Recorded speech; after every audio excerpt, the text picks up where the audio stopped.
You've heard the legend of the 300 Spartans who stood alone against the Persian Empire. But the real story is even more powerful and more tragic. In 480 BC, Xerxes I, the king of Persia, launched one of the largest military invasions the world had ever seen. With a force of over 100,000 men, maybe more, he aimed to conquer all of Greece, just like his father Darius had tried and failed to do 10 years earlier at Marathon. The Greek city-states, divided by politics and rivalries, were slow to unite, but when the Persians began marching south, one man took a stand: King Leonidas of Sparta. He marched north not with the full Spartan army, but with just 300 of his best warriors. Why only 300? Because it was a religious festival back in Sparta, the Carneia, and full mobilization was forbidden.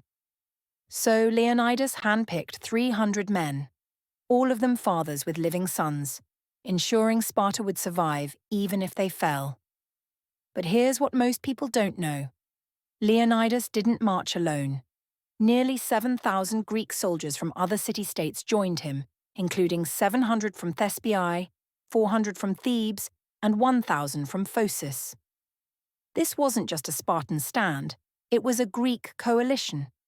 They chose to make their stand at Thermopylae, the Hot Gates, a narrow mountain pass where the Persians' massive numbers would count for less. There, over 3 brutal days, the Greeks held back wave after wave of Persian attacks. Xerxes thought his archers would break them. They didn't. He thought his elite immortals would crush them. They couldn't. The Spartans fought in tight phalanx formation, their discipline and armor turning the narrow pass into a slaughterhouse. But betrayal would change everything. A Greek traitor named Ephialtes showed the Persians a secret path through the mountains. The Greeks guarding the trail, mostly Phocians, were overwhelmed, and the Persians flanked the defenders. Leonidas realized the battle was lost. He dismissed most of the Greek forces, saving them for future fights. But he and his 300 Spartans, along with the 700 Thespians who refused to leave, and a few Thebans, made a final stand. Outnumbered, surrounded, they fought to the death. Even Leonidas's body was fought over after he fell. The Persians finally won, but at great cost. So how did this defeat become victory? Because Thermopylae bought time. The stand rallied the Greek city-states. The courage of Leonidas inspired them to unite.